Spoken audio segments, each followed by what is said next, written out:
line my chair up.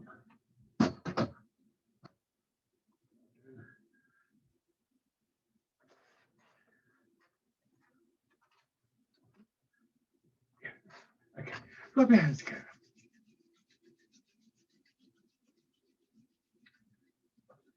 And then tapping over your face, just gently covering as much of your face as you're comfortable with. Light tapping the pads of your fingers, one hand or both hands, whichever is easier for you. And again, one hand or both hands over the top of your head.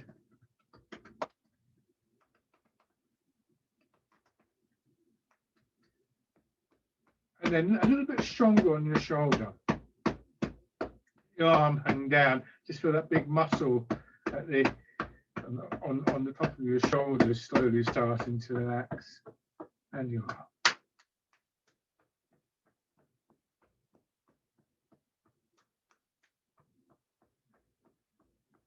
And on the other side. And your arm.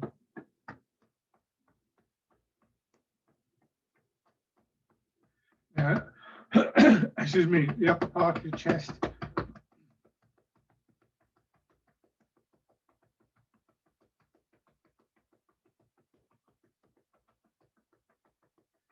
Down to your belly.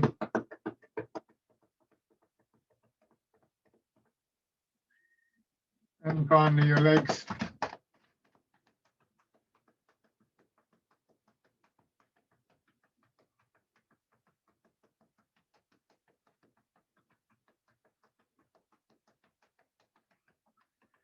Okay, and then sit back, have your hips a little bit forwards, feet out in front. Take a couple of slow, gentle breaths.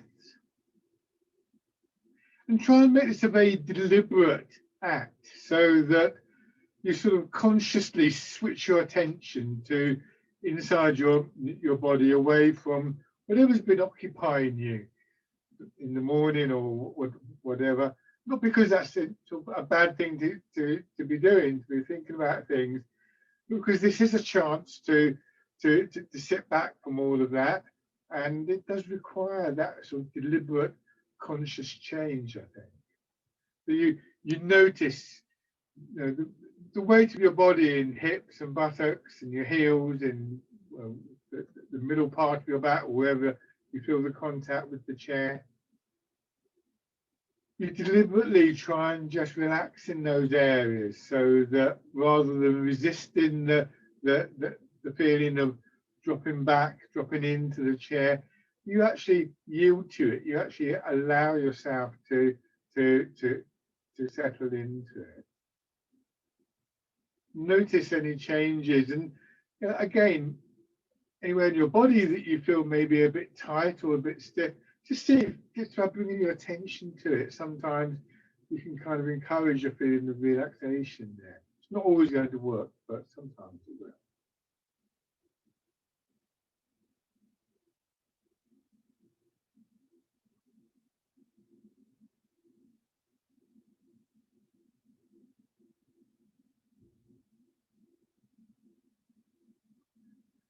And then bring your feet in and go through that process again.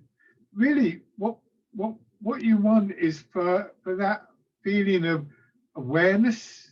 That, let's call it a process. You're aware of the pull of gravity through your body and your posture and so on and so forth. You're aware also of any resistance to the pull of gravity, and you're just going through a process of releasing that as much as you can, and think of that as a cyclical process, or ongoing, the whole time you're doing Tai Chi, maybe even beyond your Tai Chi practice as well.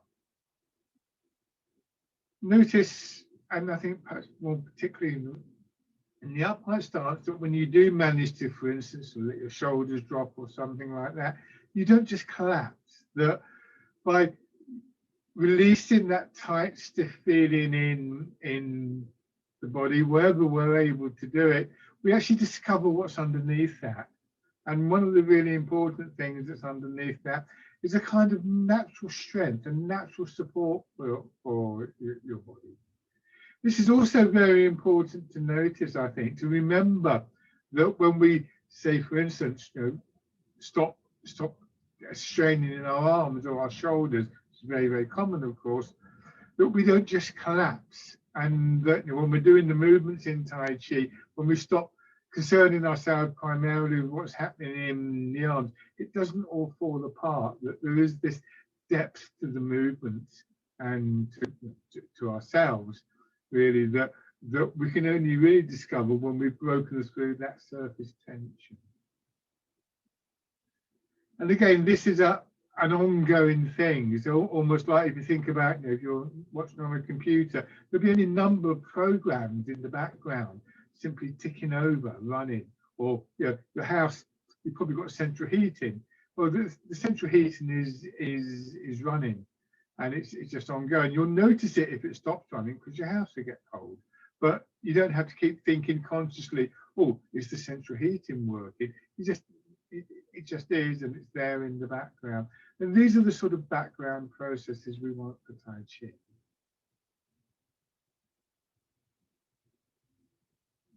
So it's worth spending time in both of these positions to really reinforce the hard wiring of those processes. And then beginning to turn your head. So as we start to become more aware of other movements, in this case the head turning, we can lose that background awareness. And this is where just practicing sitting or standing is a really important element in our Tai Chi, because it reinforces that background, so that eventually we get to a point where we're able to focus on, say, for instance, a movement like this or a more complicated movement, and still have those sort of little checks and balances going on in the background. So if you're talking on the phone, you don't have to keep checking the central heating because it's working.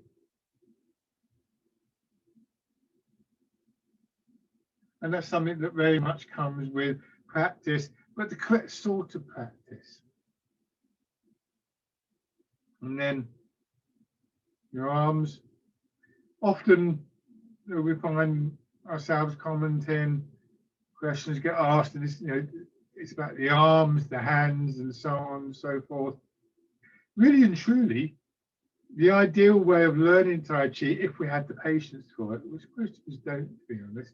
I know I wouldn't have done it at the beginning, but just to spend months and months and months on absolute basics, not even doing simple movements like this, and then going forwards.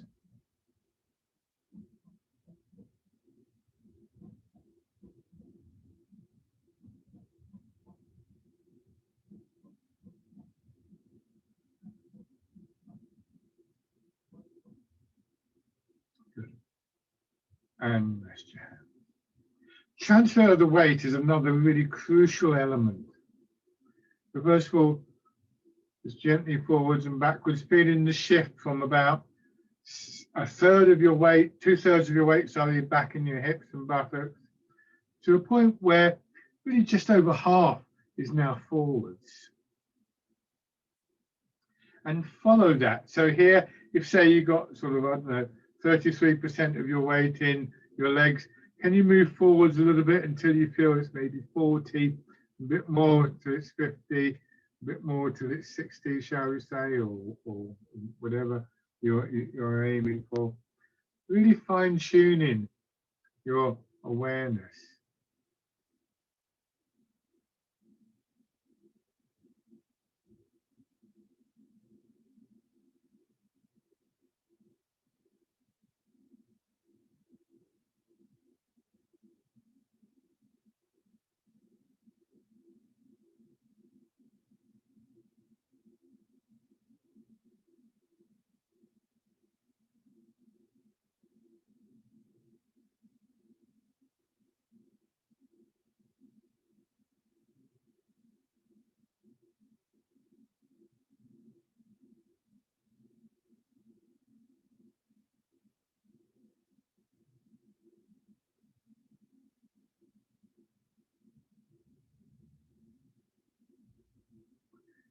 And this time, turn slightly. So now you can differentiate not only between forwards and backwards, but between left and right. Because when you're here, there's more of your weight in the leg that you're over than the other leg.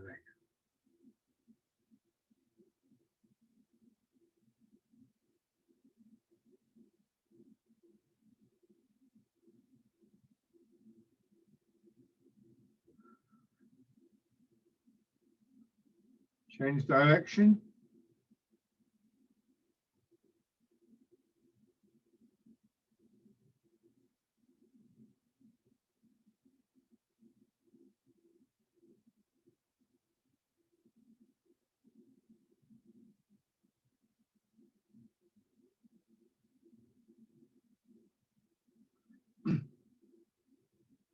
And then we're going to go from side to side. So you're over one leg, you just turn a little bit, you swing your head across, you feel your weight in the opposite leg. So feel that change. And this is something which, when we come to standing, and when we do things like the walking practice and so on and so forth, the awareness that builds with this exercise will be crucial in that.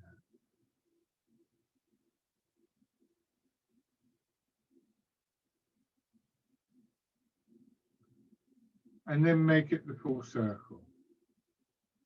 This brings you back into your hips as well. And then you turn, the weight goes to the opposite hip.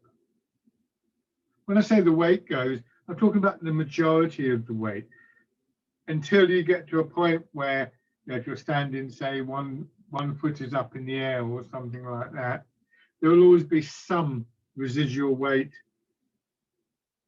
elsewhere. But it's where we feel the majority of the pressure. And that's where we want to yield. So as your weight goes back into your hip, make sure you're not resisting that.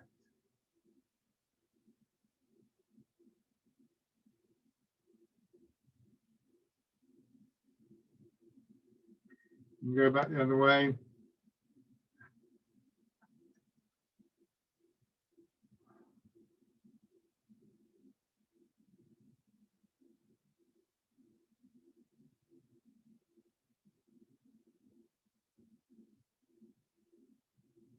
Good. Sit back, pull one heel up and step forwards. Notice how you're using the opposite leg. I find that I'm pushing down through that leg, almost like sort of like my feet are either end of a seesaw. I'm pushing down with one, helps to raise the other, and it kind of works through hips and pelvis.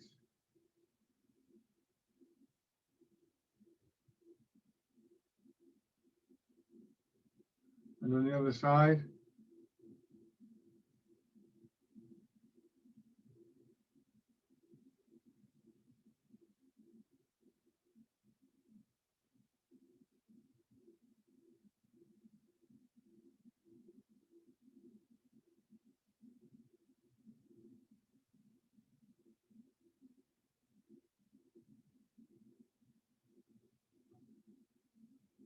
Okay, and bring your feet back. Hands down to your sides, slightly out. So as though there's a little ball underneath each arm, right up in the pit of your arm. And then rotate. And then with your weight.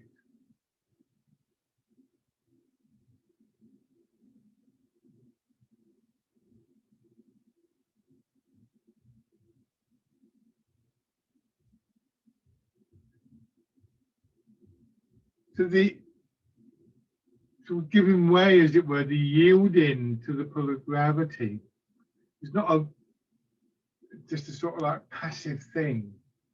It's a very active idea, a very important idea in Tai Chi. Probably the thing that really distinguishes Tai Chi as a martial art is this idea of not resisting a force that acts on the body, but rather aligning yourself with it and allowing it to move.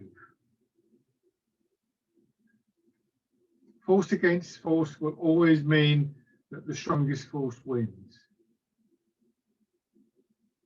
So if you're not yielding to the pull of gravity, it's going to pull you over sooner or later. And the same goes for any sense of resistance to the movement that we feel anywhere in the body. Maybe, you know, if your shoulder's a bit tight, for instance, and this rotation is difficult, you may feel your shoulder just resisting that. Turn as far as you're comfortable and see if at that point you can just let your shoulder drop or relax a little bit, or just working carefully and slowly. And this time, change to fisherman castanet.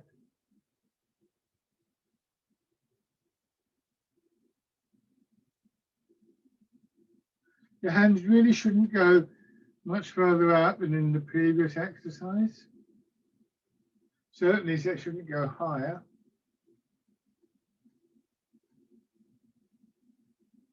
You will swing forwards a little bit more after a while.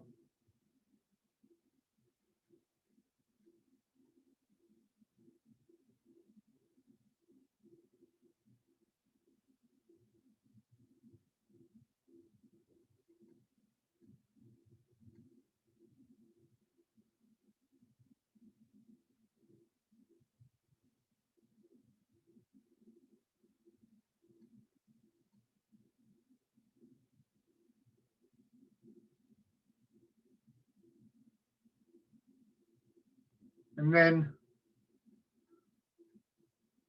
this time, there's a ball behind your arm, so it's just natural for your hands to be pulled over.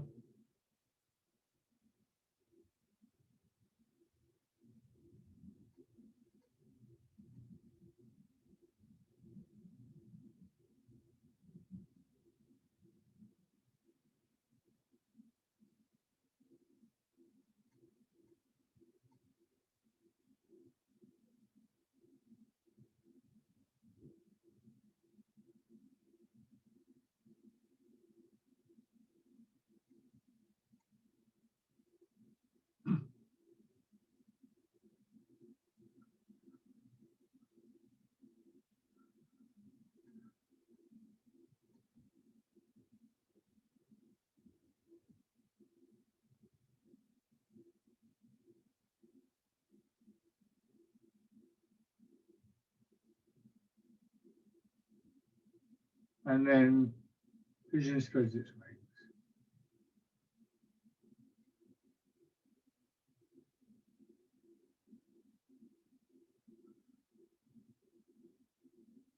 Think about the range of movement. I need to move back a bit. Hang on. Think about the range of movements. Range of movement that your arm makes, how far your arms and your hands move. Rarely above shoulder height. I mean, there are some movements where we go above shoulder height, but rarely above shoulder height. And just do this with one arm. And with your other hand, place it here, just in the front part of the spot where your shoulder meets your arm, or your chest meets your arm. And see if you can feel there, as you go back, it's like a little kind of, almost a stretch underneath your fingertips. And then the contraction.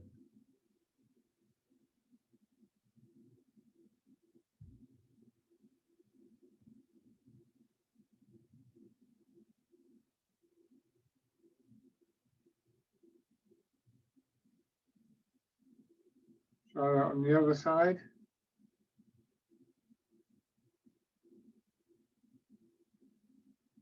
So this is quite a small movement. And I think it's quite interesting to consider that just that very small change there really leads us into this bigger movement by the time it reaches our fingertips. If your attention is in your fingertips or your hand, then you'll tend to overdo the movement. But if your attention is more internalized, then the movement will be more likely to be correct. In both hands.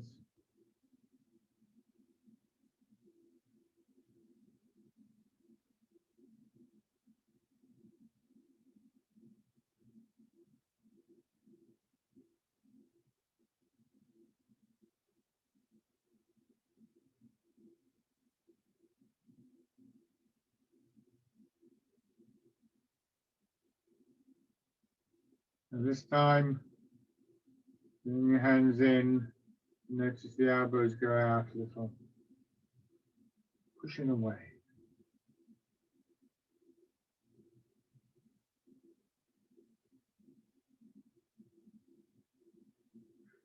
Again, you could try just placing the finger there, and you'll feel as you go back and the arm comes into position, the hand comes into position, that opening and closing there.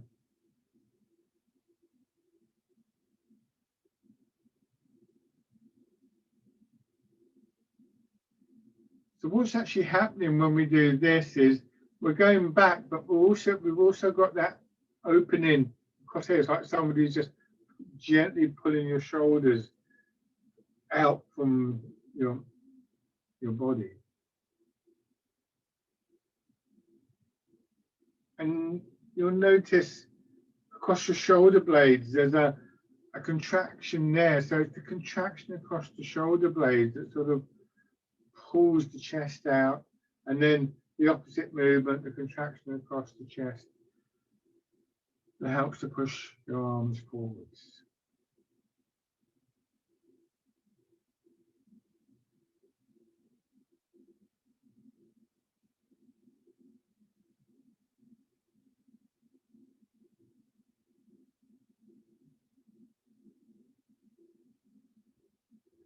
And now pushing away.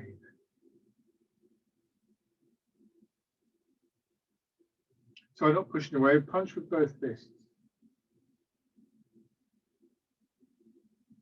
And here, again, one hand, as your arm rotates, you can feel that same opening and closing there. When you do this, don't let your elbow go behind your hip.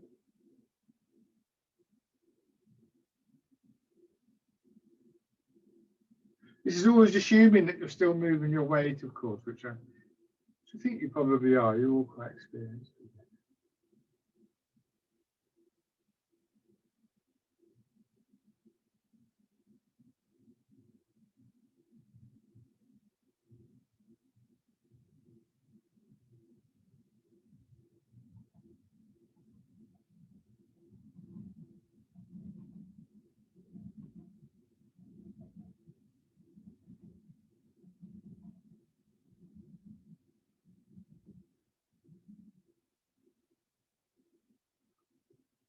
So let's go back to the pigeon spreads its wings, one of each.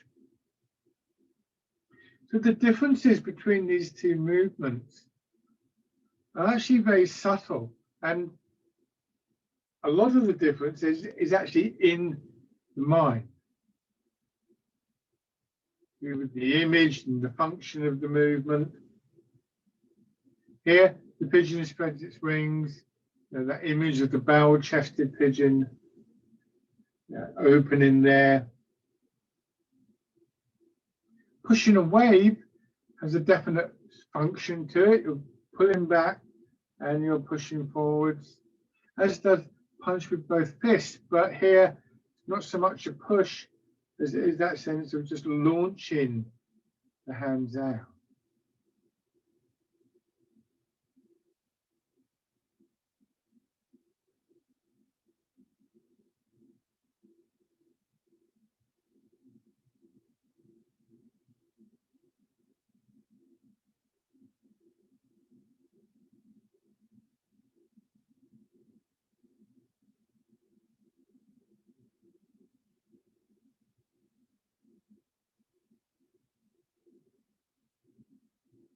Do one more round of this.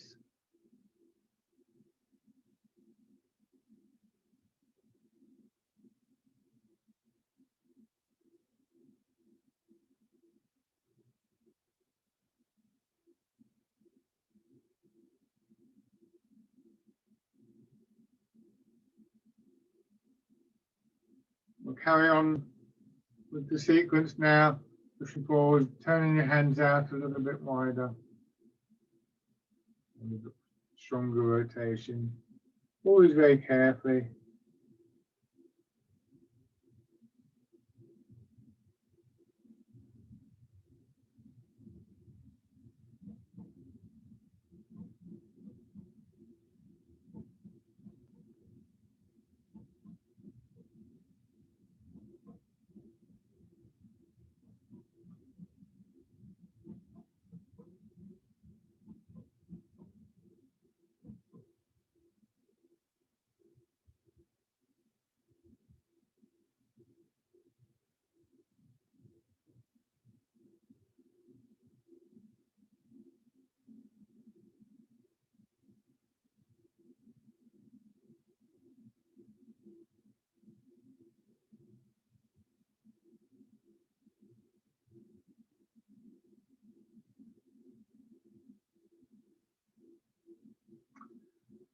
And then change into the vertical movements, gentle push down through your feet and through your hips,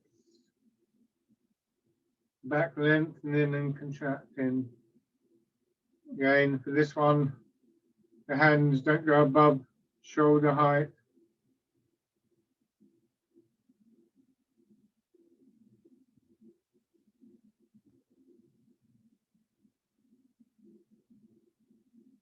You get the hair just below the chin, turn.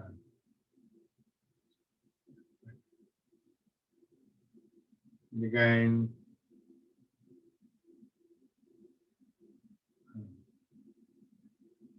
Okay, so what's happening now, this is very common. What's happening now for some of you is that you stop doing this, lifting your hands up too high. But now what you're doing to compensate for that is bending forward. This is exaggerated. Don't just keep your body upright. And when you feel the lengthening, the expansion in your back stopping, that's when your hands will stop, even if they haven't moved that far.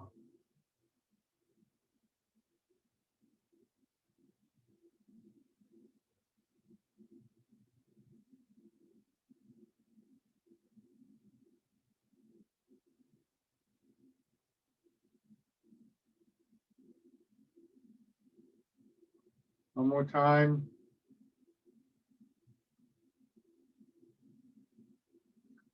Change to the wild goose. Your elbows are a little bit more in evidence. Again, I'm going to move back a little bit. Fingers keep disappearing. Sorry about it.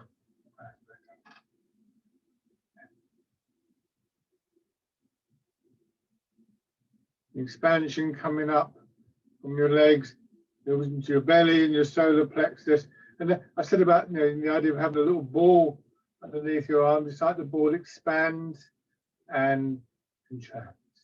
So as the ball expands, your elbows begin to move, drawing your fingers up. Don't let your hands go above shoulder height. Some of you are doing this. It's not that. There is a movement that does something like that, but this isn't it. Here, see where my fingers are pointing? They're pointing that way, not right up there, but there.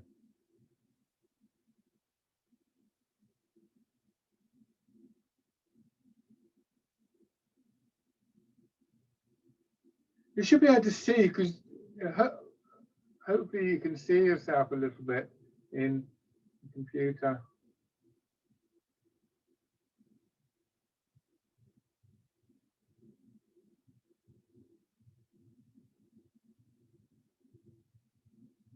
One more time.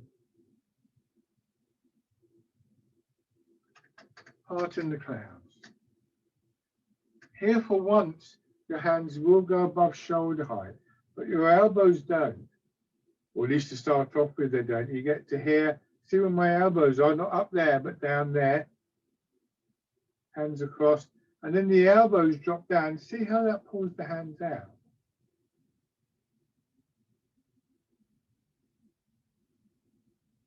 So if you do it like this, without your hands going too high, what you'll do is you'll feel certain things going on all the way through your upper body.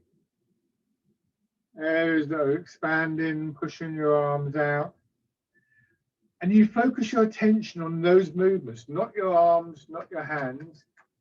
Focus your attention on those movements with the idea, with the intent for them to connect up and to become stronger. And what will happen eventually is your arms will move further.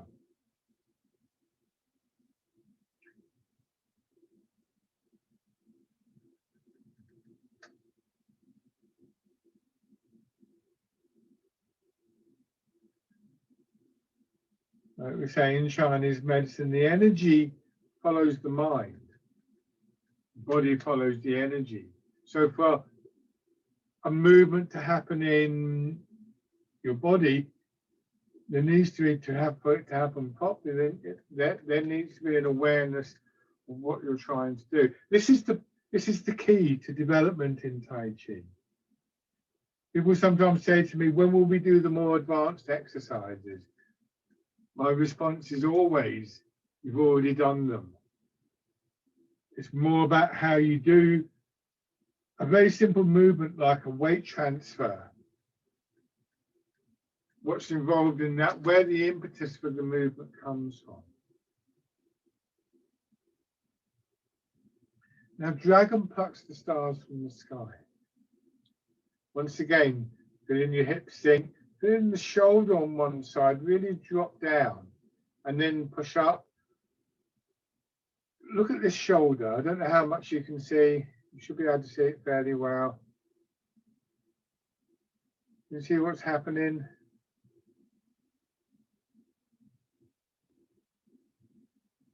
It's not because I'm actually moving the shoulder, it's because I'm expanding. I'm also exaggerating. So what's happening, of course, my body's tilting over a bit. Like that side of my body is getting longer.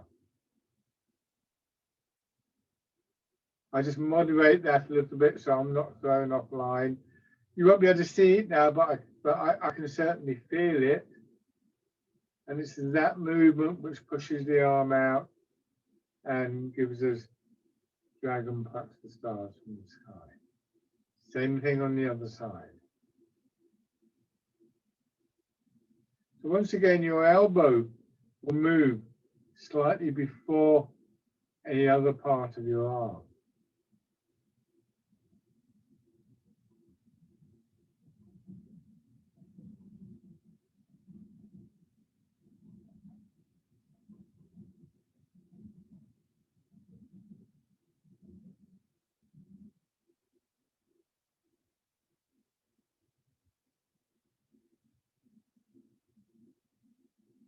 If you look carefully at what I'm doing, you should see that my elbow starts to go out a little bit, and then the fingers are drawn up, more or less as the elbow starts to drop.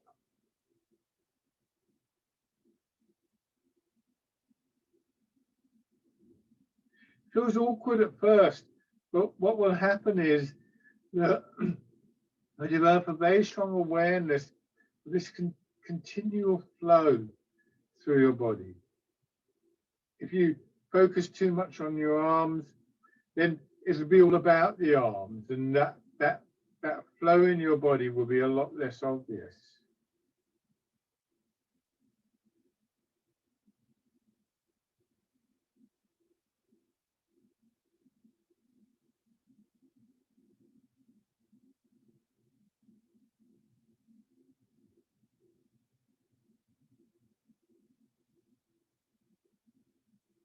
One more time.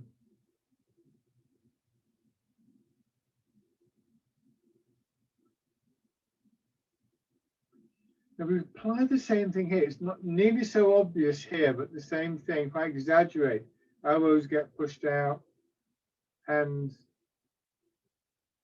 push up, feel the lengthening, this time in your back though. So it's a very strong energy moving up and down your back and up and outwards through your back.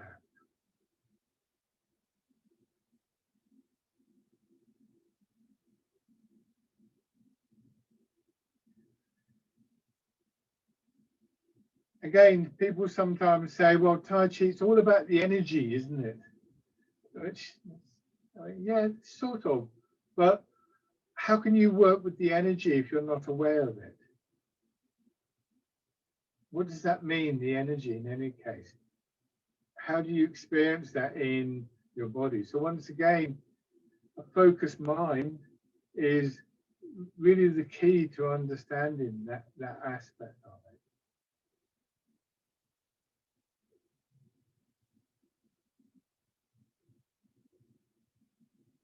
When we come to the turning, don't be tempted to do anything more with your arms than you're already doing.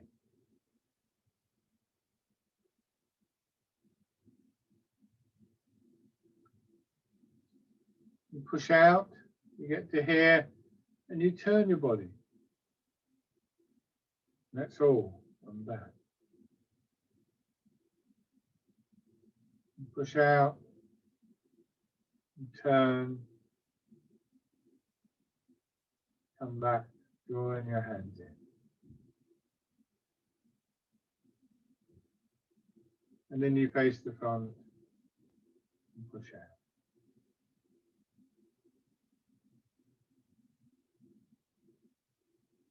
Keep going in this way.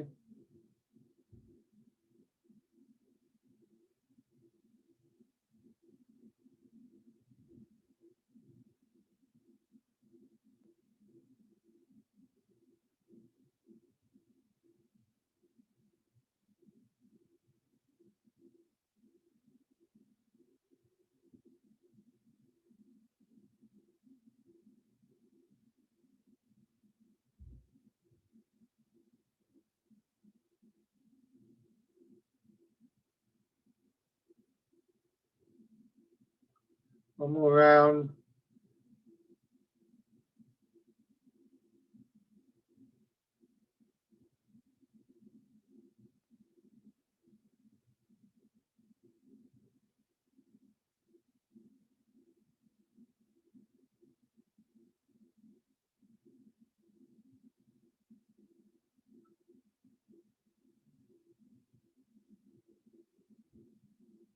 Scooping the sea and look at the sky. Another one where your hands do go a little bit higher, but here, look, see, it's like I'm pulling my hands back. It's not till I get to here that I turn my hands, and that pushes my elbows back, and that brings my arms over. What I'm not doing, and this is really important that you don't hurt your back. What I'm not doing is this. I'm drawing back, rotating my arms, not lifting my hands. You try and lift your hand, you're actually risking damaging your back.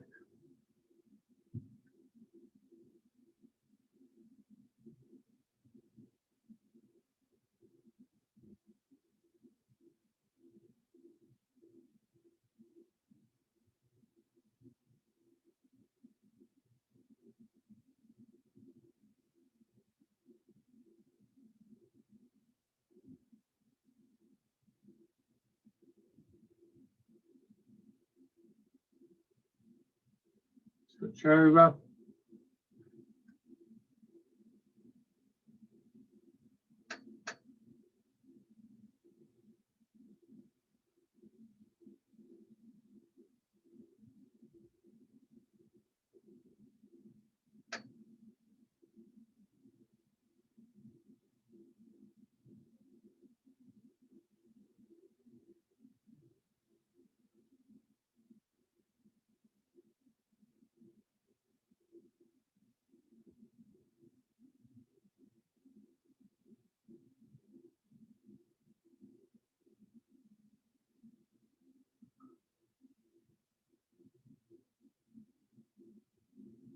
Even then, the hands don't come up too high.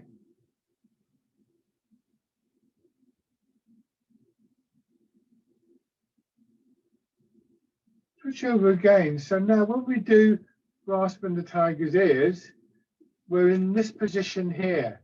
Can you see how my hand, like that exercise there? So start it to begin with like this.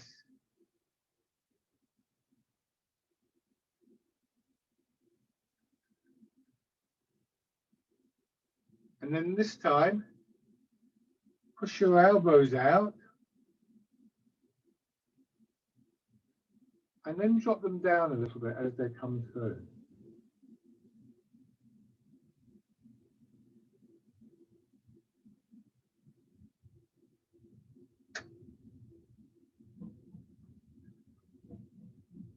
So what we want to happen is, by and large, the movement in our elbows happening just before any kind of movement in our hands and fingers. And the reason I'm emphasizing it is because quite often it's the opposite way around for us.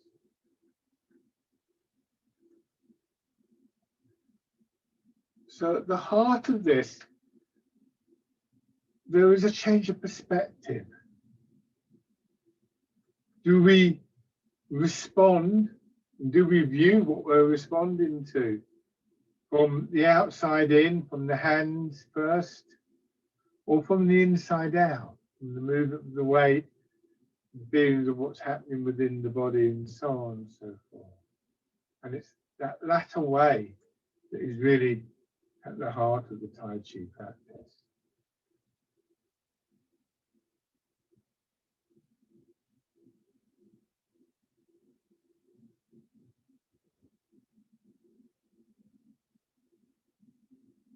Good. Now open your hands together. Again. Tapping over your face.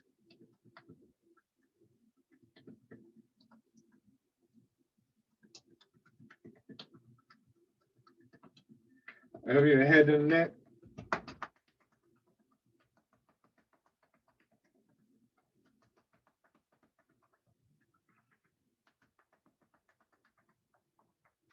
Down to one shoulder and your arm.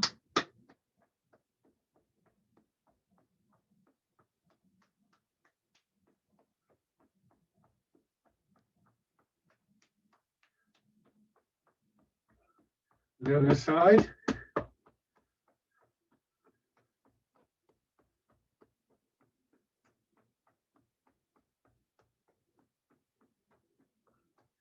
Upper part of your chest.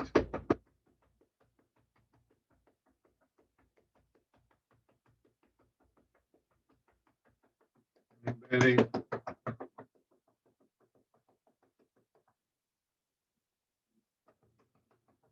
Your legs.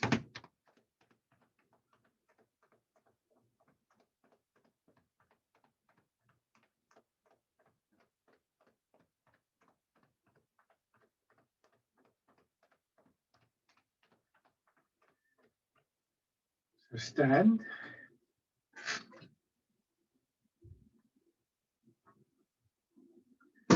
And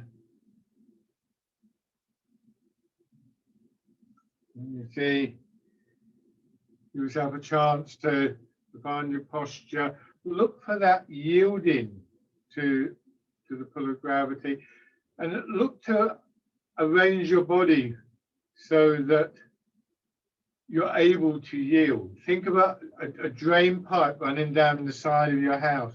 If it's bent up or if it's blocked anywhere, the water won't run down through it. So again, your awareness of your posture and your awareness of your body's interaction with this force acting on you is key.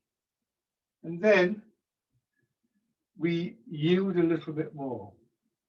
We allow the hips to drop down a bit more. And what that does is that increases the feeling of pressure in our legs.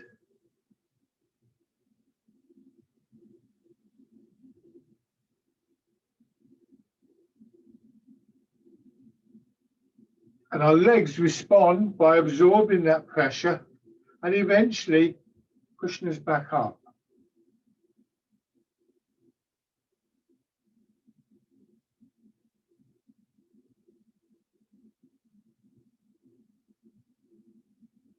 Like you're standing on a trampoline. Now, my hand's by my sides, and spread your fingers out a little bit. And as you go down, imagine your fingers being very gently pushed into soft mud. And then as you push up, you've got to pull your fingers out of the mud. And then as you sink down, pull them down. And do that for a few rounds. And this again, it's another interesting one to practice, because what you want to do is just to get familiar with that sense of moving within your arm. So in some ways, it's a similar kind of exercise to one where we carry the tray of drinks. So I'll let you practice that in your own time. Now just go into standard movement, rooting down. Again, hands not coming up above shoulder height. In fact, when you get to here, you should be able to just tilt your eyes downwards and see your fingers. But if you look straight ahead, you can only barely see them in the bottom of your eye.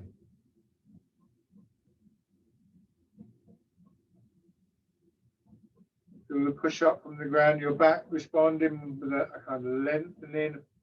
So your legs have a kind of springy quality, and so does your back.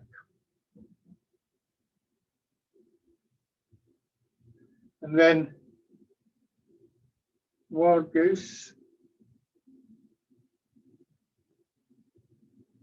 So the sinking down, the yielding, is essential to any kind of outward expansive movement.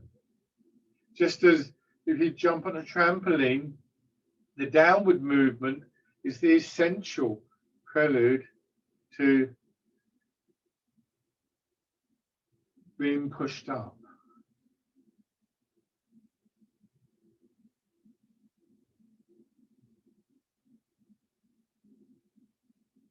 And then parting the clouds. Notice the elbows.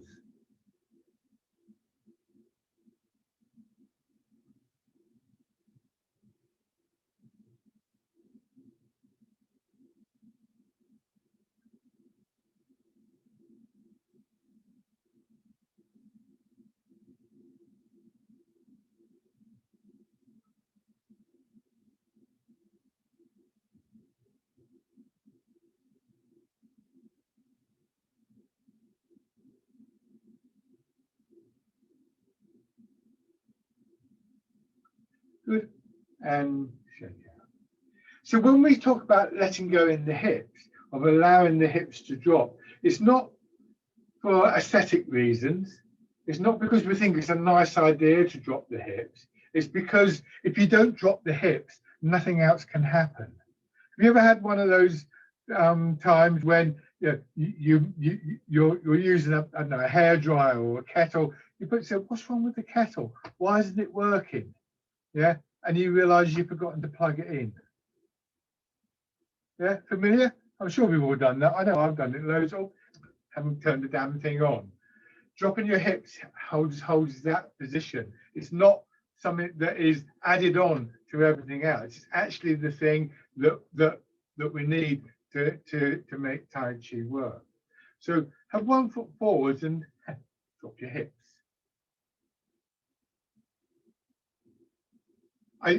I did an interesting weekend with a guy called Wee Ki Jin, very highly respected international teacher.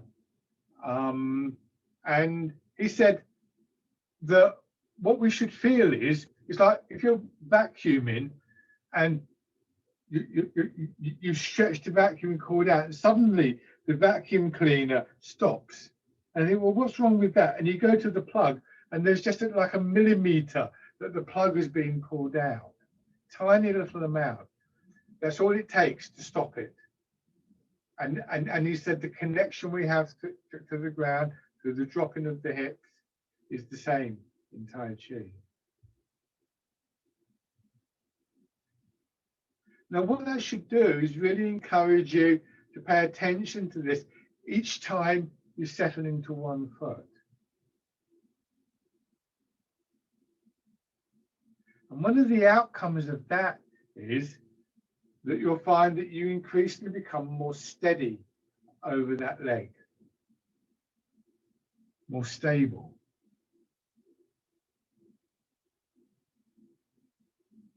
And in time, that stability coming from the dropping of your hips will work for you at other times than when you're just doing Tai Chi, which is what we want, of course.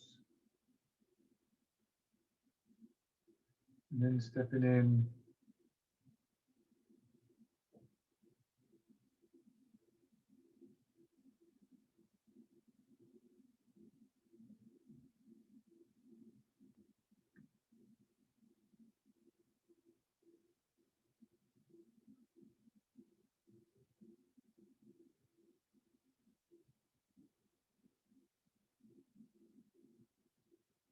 Good. And on the other side.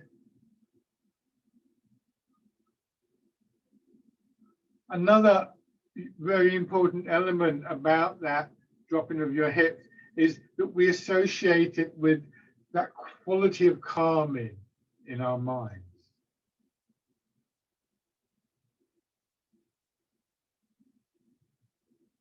So that the act of dropping our hips is an act of centering, relaxing, quietening, it's an act of drawing back from worries and anxieties and panic and confusion and so on and so forth.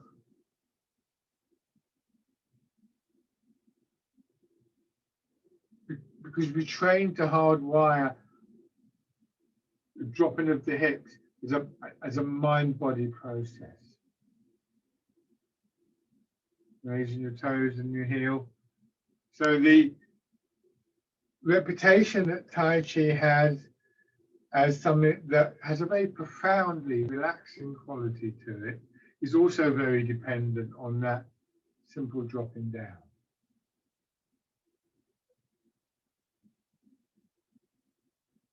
Dropping the hips or rooting down if you prefer, it's the same thing.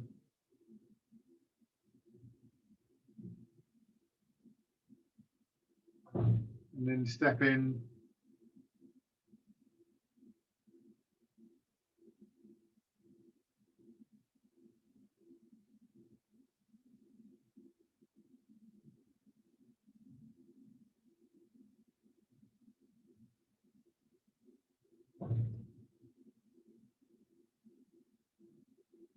Take a few steps, whichever direction suits you best.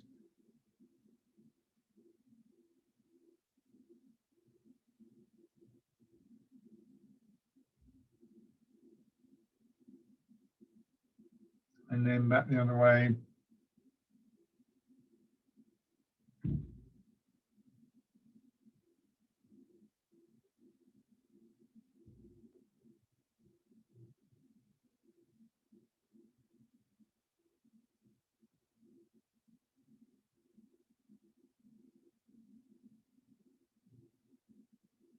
And shake.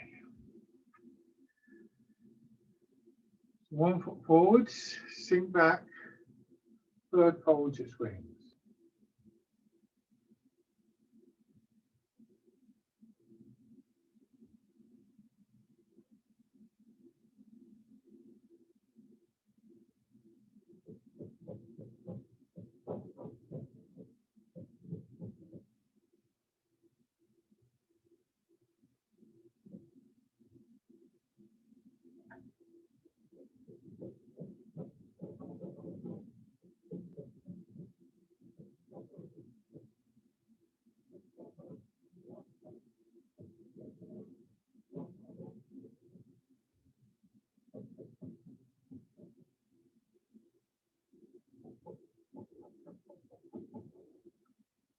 And then fisherman cast the net.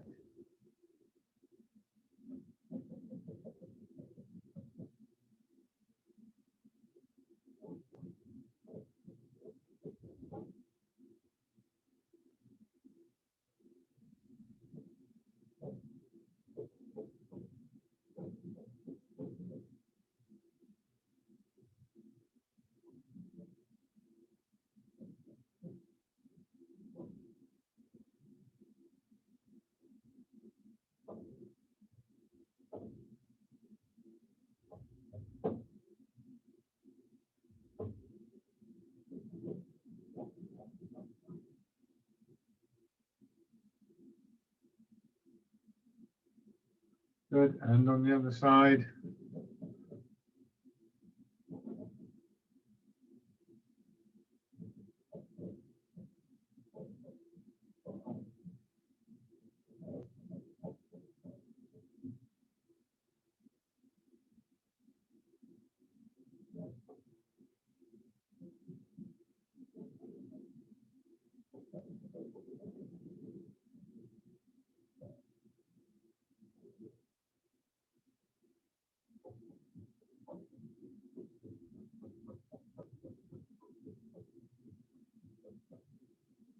And then fisherman casting it.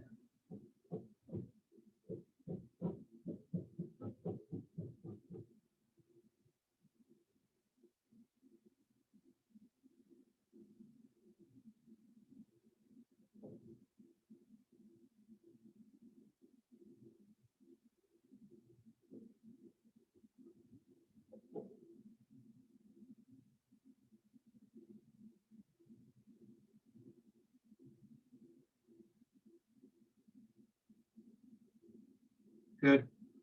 And bring your feet down. Lovely. Find your chair again.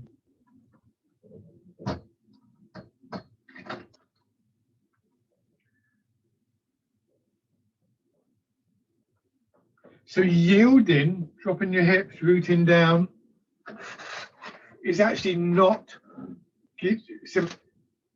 simply giving way. I mean, if you're interested, look up Tai Chi, look up push hands, Tai Chi push hands on YouTube, and you'll soon come across a film of people being thrown all over the room. And yielding to the movement is the key to that. So somebody goes up to somebody and they push them, and the first thing that person does is they yield to the push. It would be like if you imagine if you fell on a ball, you know, these big blue balls you get in gyms. If you fell on it, the ball would give, and then it would bounce you back. And so that's basically what the person is doing. They're accepting the push and then bouncing back, and that's how Tai Chi functions as a martial art. So, you know, it's actually a very strong thing to do, apart from many other reasons why we would want to do it. So feel your hips just sinking into the chair. It's almost like you go from this to this. And having gone from this to this, you feel the energy coming up again, and that moves your arms for you. So embrace tiger, return to mountain.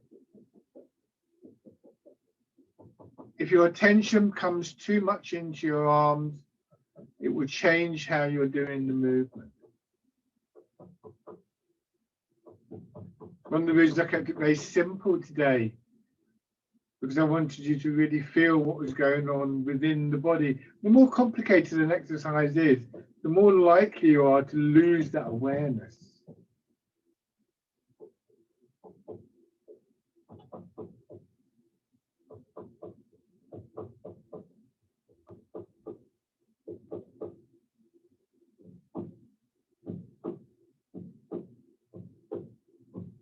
And then rest.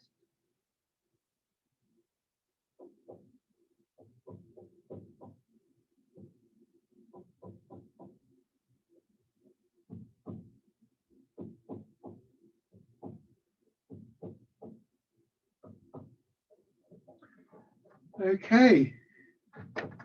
Lovely. Thank you very much, everybody. Thank you. Thank you for attending, and take care of yourselves as always. And bye, everyone. Practice dropping your hips. Bye, everybody. Bye. Bye. Bye then, everybody. Take care. You too.